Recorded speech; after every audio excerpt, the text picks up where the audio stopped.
नमस्कार आज आम मॉड्यूल 7 लेसन 6 रे शिखिबा इनवॉइसेस एंड बिलिंग विषय रे। अच्छा कौन भी बिजनेस रो फाइनेंशियल हेल्थ पई सबुठु इंपोर्टेंट डॉक्यूमेंट कौन हवा कहि परिबे कि?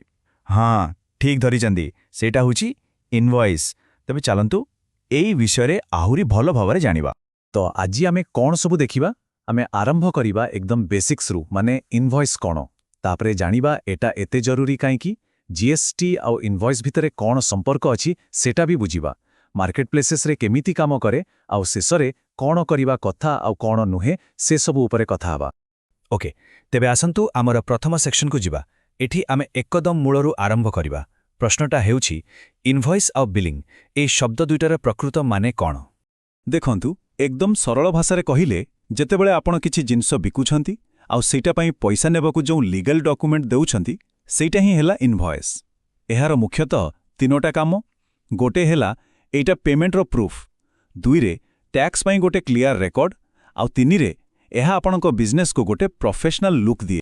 तेबे गोटे ठीक इनवॉइस रे कोन कोन रहिबा निहाती दरकार एई चेकलिस्टटा मने रखंतु।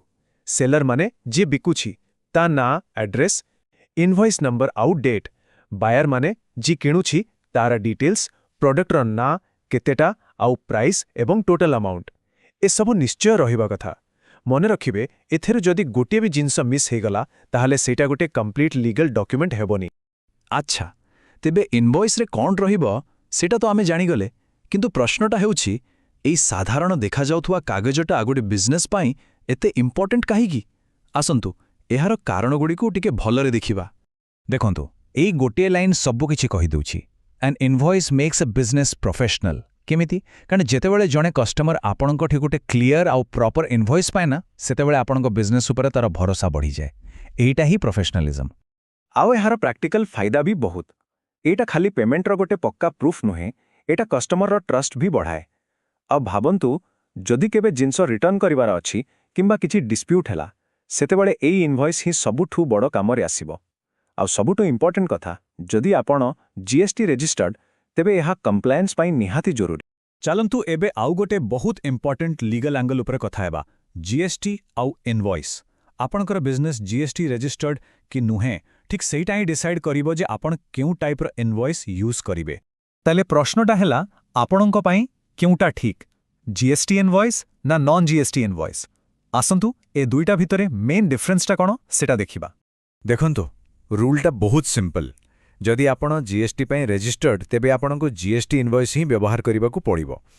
आउ जदि आपण जणे छोटो सेलर कोनोसी एसएचजी रो मेंबर किंबा जीएसटी रजिस्टर्ड नुहंती ताहले आपणको पई नॉन जीएसटी इनवॉइस ठीक अछि। एठी गोटे कथा पूरापूरी मने रखिबाकू हेबो जीएसटी सेलर्स पई इनवॉइस मैंडेटरी। माने जदि आपण जीएसटी रजिस्टर्ड तेबे प्रतिटी सेल पई जीएसटी इनवॉइस देबा कंपलसरी। एटा कोनोसी ऑप्शन नुहे, एटा होछि आईन। बढ़िया एबे इनवॉइसिंग रो थ्योरी तो आमे बुझी गलु, किंतु एहाकू प्रैक्टिकल लाइफ रे माने डे टू डे बिजनेस रे केमिति अप्लाई करिबा।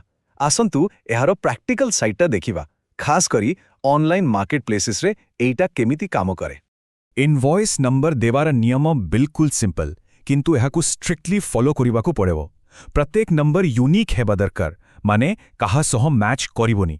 आउ एहा सीक्वेंशियल हेबा दरकार, माने 1 2 3 एमती कले आपणको रेकॉर्ड कीपिंग ठीक रहिबो आउ टैक्स ऑडिट बेले किछि भी असुविधा हेबोनी।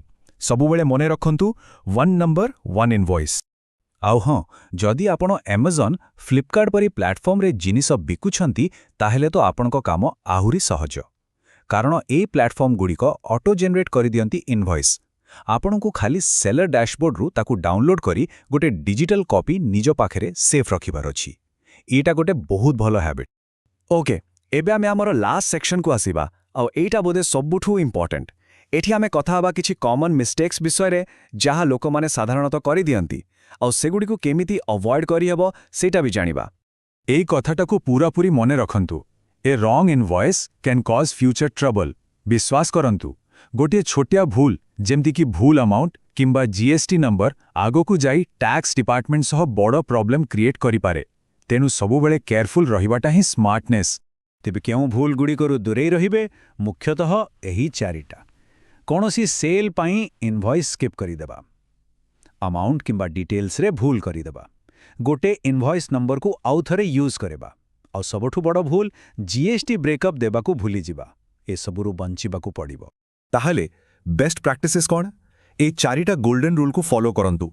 प्रतिटी सेल पाई इनवॉइस बनांतु, नो एक्सेप्शन। सबु इनवॉइस रो डिजिटल कॉपी को ऑर्गेनाइज करी रखंतु। मंथ एंड रे थरे रिव्यू करंतु सबु ठीक अछि कि नाही आ सबु बेले गोटे सिंपल और क्लियर फॉर्मेट व्यवहार करंतु जहा बुझिबा को सहज हेबा। तेबे शेषरे मने रखंतु प्रॉपर बिलिंग माने हेउची स्मूथ पेमेंट्स एंड कंप्लायंस। सठिक बिलिंग कले आपनको पेमेंट जल्दी मिलिबो आ आपनको बिजनेस लीगली सेफ भी रहिबो। एहाकू आपण निज बिजनेस रो फाइनेंशियल बैकबोन बोली भाबी पारिबे।